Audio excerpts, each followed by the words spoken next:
Hello friends, today we are going to discuss a poem by Wordsworth, The Reverie of Poor Suzanne.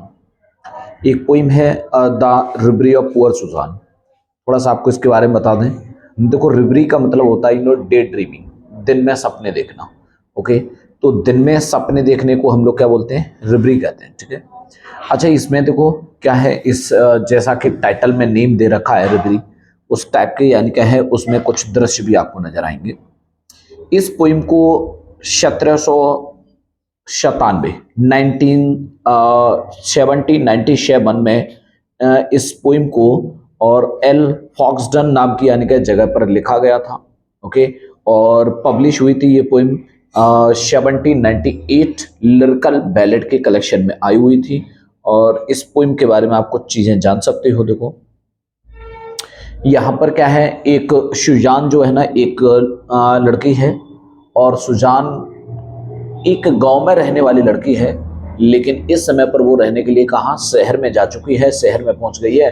और शहर में वहाँ कुछ प्राकृतिक दृश्य जो गांव में देखा करती थी, उन दृश्यों के बारे में कुछ विचार करती है। तो वो पाती है कि शहर में वो दृश्य सिर्फ यानी क्या है आपकी कल्पना में ही आ सकती हैं, रियलिटी में नहीं है। तो यहाँ पर विलियम वर्ड्सवर्थ ने एक अच्छा खासा आप कह सकते हो कि इमेजरी का एक एग्जाम्पल इस पोइम के माध्यम से दिया है। और शहर और ग्रामीण यानी क्या है दोनों क्षेत्रों में जो डिफरेंस है ना, उसे बेहतर तरीके से बताने का प्रयास किया है। देखो भी, तो अब हम थोड़ा सा लाइन टू लाइन इसे डिस्कस करेंगे। क्या कहते हैं, देखिए, at the corner of the wood street, at the corner of the wood street when day light appears hangs a thrush that sings loud. It has sung for 3 years. Poor Suzanne has passed by the spot and has heard in the silence of morning and the song of bird. देखो भी, क्या मतलब है इसका? At the corner of would street, would street ये एक जगह का नेम है, इट्स अ प्लेस, एक गली का नेम है वुड स्ट्रीट। वुड स्ट्रीट यानी क्या है, गली के बिल्कुल कोने में। एट द कॉर्नर, कॉर्नर कहते हैं कोने को, तो at the corner of the wood street, would street यानी क्या है एक गली का नेम है, उस गली के कोने में।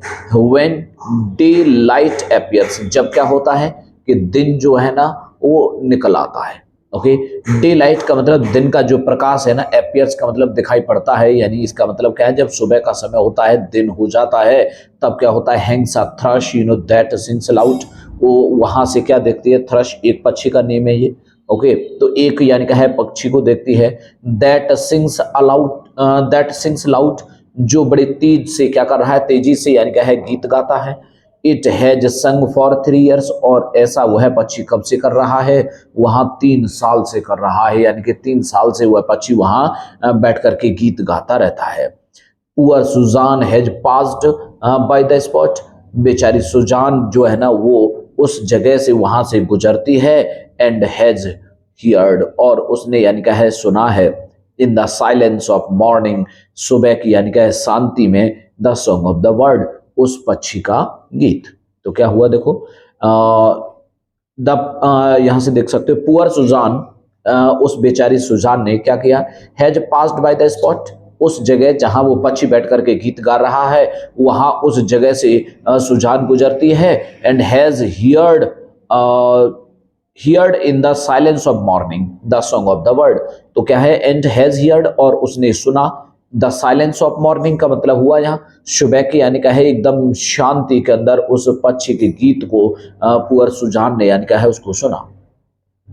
Is a note of enchantment, what ails her, she sees a mountain ascending a vision of trees. क्या होता है, देखो, इज अ नोट, ये क्या है, अ नोट ऑफ एन्चांटमेंट। नोट कहते हैं, आप लोग कह सकते हैं उसका तालमेल, उसकी मधुर आवाज थी। ऑफ एन्चांटमेंट का मतलब एकदम मन को मोहित कर देने वाली। उस पक्षी की जो आवाज थी, उसका जो लय था, उसकी जो तालमेल थी, वो कैसी थी, एकदम आकर्षित करने वाली थी। व्हाट एल्स हर, अब पुअर सुजान को आखिर क्या चीज है जो कष्ट देती है, परेशान करती है। एल का मतलब होता है कष्ट देना। सी शी सीज, वो क्या करती है, वो देखती है क्या, अ माउंटेन। अच्छा, जैसे उस पक्षी को उसने गाते हुए देखा, तो उस पक्षी की यानी क्या है, उस मधुर तालमेल में उसका जो गाना था, तो उस गाने की जो मधुर आप कह सकते हैं कि जो तालमेल थी, उसे सुनने के बाद और पूरा जो सुजान है ना उस गाने में खो जाती है। और जब वो खो जाती है तो एक आप कह सकते हैं इमेजिनेशन करती है। और क्या करती है, इमेजिनेशन में क्या देखती है, शी सीज, वह देखती है क्या, अ माउंटेन, एक पर्वत देखती है, ascending a vision of trees, और फिर ऊंचे ऊंचे यानी क्या है पर्वत देखने के बाद से अ विजन ऑफ ट्रीज, उसे पेड़ों का एक दृश्य नजर आता है। Right volumes of vapour through Lothbury glide. अच्छा, ये भी यानी क्या है एक जगह का नेम है। तो लॉथबरी यानी क्या है ग्लाइड से, और जो बादल हैं वो क्या हैं, bright volumes of vapour. Vapour कहते हैं जो बाष्पीकरण होता है ना, तो वो बादल जो है पानी को बाष्पित करके और अपने साथ उस क्षेत्र से गुजर रहे होते हैं। एंड अ रिवर, और तब उसने देखा कि वहां पर एक नदी क्या कर रही है, फ्लो, फ्लो कहते हैं बहना, तो एक नदी बह रही है on through the vale of Cheapside. Cheapside ये भी एक गली का नेम है, ध्यान रखो क्या है, ये भी एक स्ट्रीट है। ओके, तो वेल कहते हैं घाटी, उस घाटी की यानी क्या है एक गली से गली जिसके पास से यानी क्या है उसने देखा क्या, कि एक नदी भी बह रही है। Green pastures she views in the midst of the del.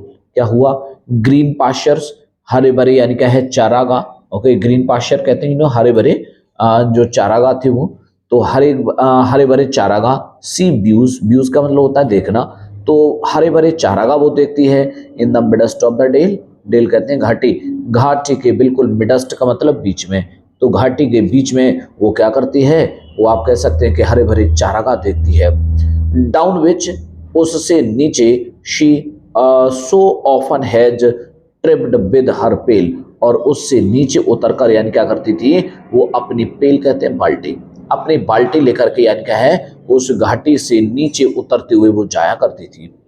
And a single small cottage, और वहां पर उसने देखा एक, वहां पर क्या थी, एक सिंगल का मतलब एकमात्र, स्मॉल कॉटेज एक छोटी सी यानी क्या थी, एक झोपड़ी थी, एक छोटी सी यानी क्या थी, वहां पर कुटिया थी।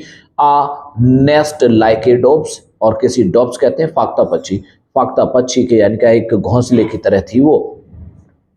The one only dwelling on the earth that she loves, और वो छोटी सी झोंपड़ी क्या थी, द ओनली वन, देखिए द वन ओनली, वही तो थी केवल, ड्वेलिंग ऑन द अर्थ का मतलब उस स्थान पर, उस धरती पर ऐसी रहने वाली जगह, दैट सी लव्स, जिसे वो क्या करती थी, जिसे वह प्यार करती थी, जिसे वह पसंद करती थी, वही तो एक जगह थी इस धरती पर रहने लायक, जहां पर रहना सुजान को बहुत अच्छा लगता था। शी लुक्स, वह देखती है, and her heart is in heaven, जब उसने यानी क्या है इन दृश्यों को देखा कि घाटी से उसने क्या देखा, पक्षी को गीत गाते हुए देखा, बड़े बड़े माउंटेन्स को देखा, पर बादलों को यानी क्या है वहां से बहते हुए देखा।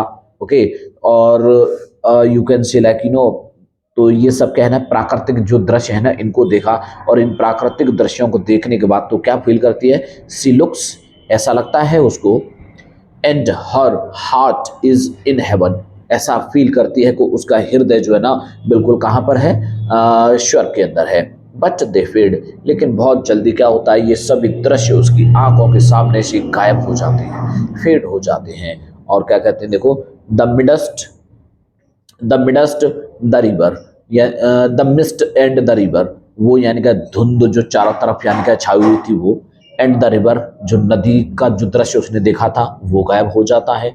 द हिल, पहाड़ी का जो दृश्य उसने देखा वो भी गायब हो जाता है। एंड द शेड, और शेड कहते हैं छाव, तो जो छाया थी ना वो भी सब क्या हो जाती है, धीरे धीरे उसकी आंखों से ओझल हो जाती हैं। The stream will not flow, और जो नदी की धारा उसने देखी, वो नदी की धारा क्या है, अब वो दैट विल नॉट फ्लो, अब वो बहेगी नहीं।